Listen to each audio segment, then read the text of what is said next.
won the World Cup just ahead of his teammate Christoph Langen. First heat action from the four-man competition here in Altenberg, and that's Hubert Schoesser, the very first sled down the track, Austria sled number 1.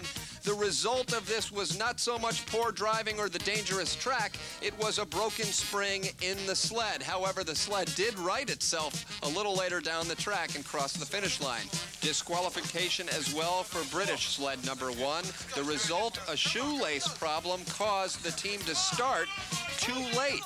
They did not start the sled in the proper time. They were disqualified after the first heat in the four-man. It's Germany, 1, 2, 3, led by Harald Jodai, then Langen and Hoppe as we get ready for the second heat of competition here in the Altenberg Carrel World Cup event. The first sled, heat number 2. They were in 5th place following the first heat. Italy sled number 1. Once again, it's Günther Huber. His crew of Antonio Tartaglia, Massimiliano Rota, his two-man brakeman, and Marco Mencini. With the snowfall here in Altenberg, the track becomes a lot slower and a lot more unpredictable. This team had a finish time in the first heat of 56.99. You can see its cat-like motions on the part of all of the crew members. So tough, a narrow sled. 4 of them have to load perfectly and running at full speed. Still ahead, the 3 German sleds. And Huber with another little tap. Just moments ago, we saw how well he drove in the two-man out of curve 9, but it's so rare that a sled can go down this dangerous 1,400-meter track without any taps. The speed clock will come up on the right side of your screen in just a moment to tell you just how fast these four-man sleds go. 116 kilometers per hour around the finish curve, and a dead heat with an earlier sled here in the second heat, but a 23/100ths of a second lead here in heat number 2 of the four-man.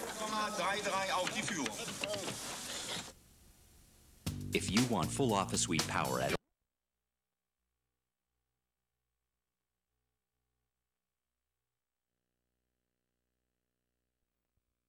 to the sport.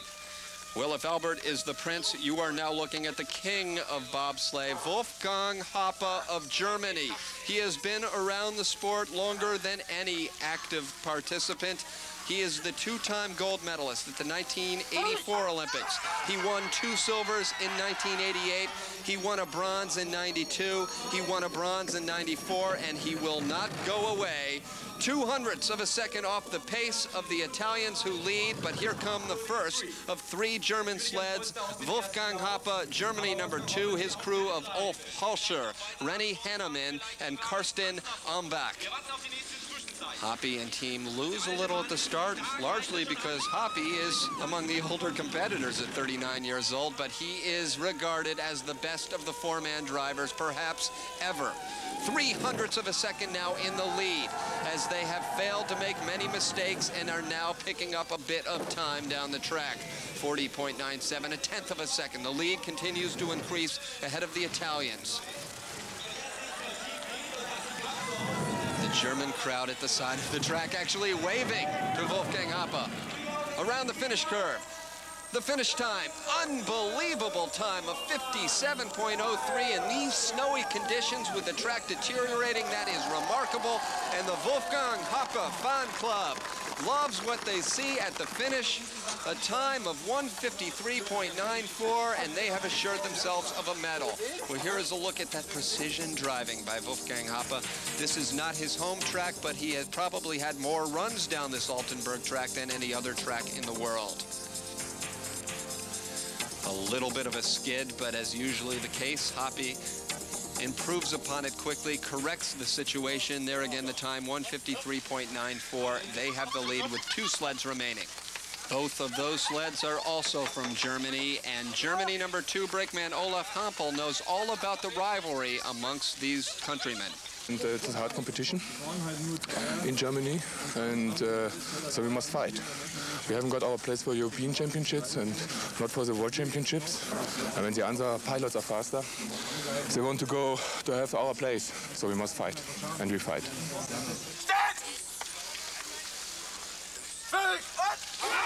Chance again to see how that injured leg is working for Christoph Langen. Of course, now he has 6 other legs as opposed to 2 other legs behind him helping to push, but still only the 7th best start time of the competition, and some early bumps for Langen as well.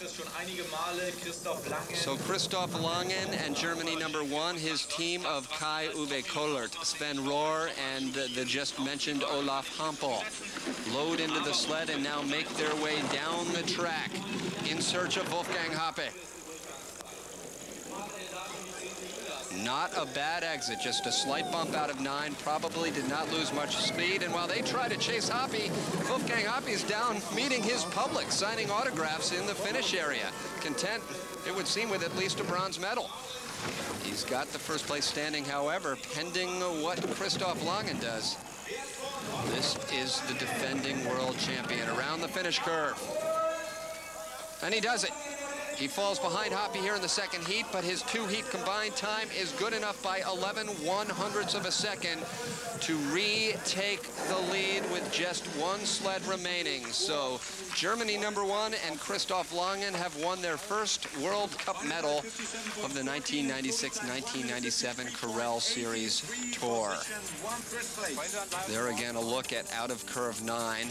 Christoph Langen, who hails from Winterberg, Germany. This is not his home track, but he's had plenty of runs down here, including, of course, some World Cup victories. If you want full off.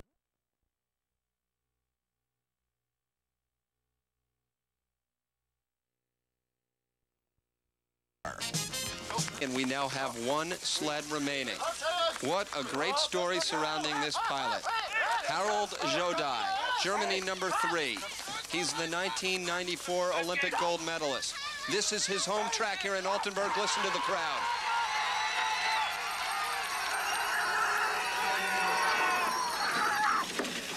.31 the best start time, and they are 0.05 of a second off the pace as well. He has a 1/10 of a second lead over Christoph Langen entering this heat. The team of Germany number 3, Torsten Voss, Alexander Selig, and Udo Lehmann. Lehmann, a former driver, a young competitor still trying to make his way amongst the many great pilots. Jodai at the 1992 Olympic Games, shortly after the split between East and West Germany, had admitted publicly that he was a former member of the East German Stasi. As we see Langen down below, the news of the Stasi was not received well by the other Germans, but he has made an amends. He's won a gold medal and is now one of the most liked competitors on this tour amongst both the Germans and the other drivers. Around the finish curve, going for the gold medal. This is Germany number 3. And they do it. Not the fastest time of the heat, but the fastest 2-heat time for the race, 1:53.70. So Langen, Hampel, and team can settle for second place as the gold goes to Harald Jodai and Germany number 3. Celebration down at the finish, and it is so impressive how all of these German pilots, regardless of their age, regardless of the competition amongst them, continue to do so brilliantly on the Corel World Cup Tour. You see how high Jodai is out of that curve. Most sleds would head straight into the sidewall. Jodai corrected the problem quickly, had a nice line low out of the Kreisel, and great celebration for Germany number 3. So a look at the final results. Germany number 3 and Harald Jodai take the gold medal ahead of their teammates, Christoph Langen and Germany number 1 and Wolfgang Hoppe and Germany number 2. For Jodai, it was a very sweet victory, especially at home, considering all the highs and lows he's had in his career. Man kann es so sagen. I can say so. We have had many deeps in our career, and now it's going better. And today we have proved that we are still top. I still have great problems. I only can run with tapes on my feet, and it's not running, it's more or less humbling, and I'm very proud of my team because they push me. Without them, it won't work. Standings on the Corel World Cup Bobsleigh Tour after one event are very easy to figure out. They're the results of race number 1. It's Pierre Luters leading the way over Herbrick in the 2-man. And then you see the four-man results with Germany 1, 2, and 3, Jodai, the current World Cup leader. And the combined 2- and 4-man totals have Pierre Luters out in front, ahead of Christoph Langen. Gunther Huber is in third. Well, the tour continues as the bobsledders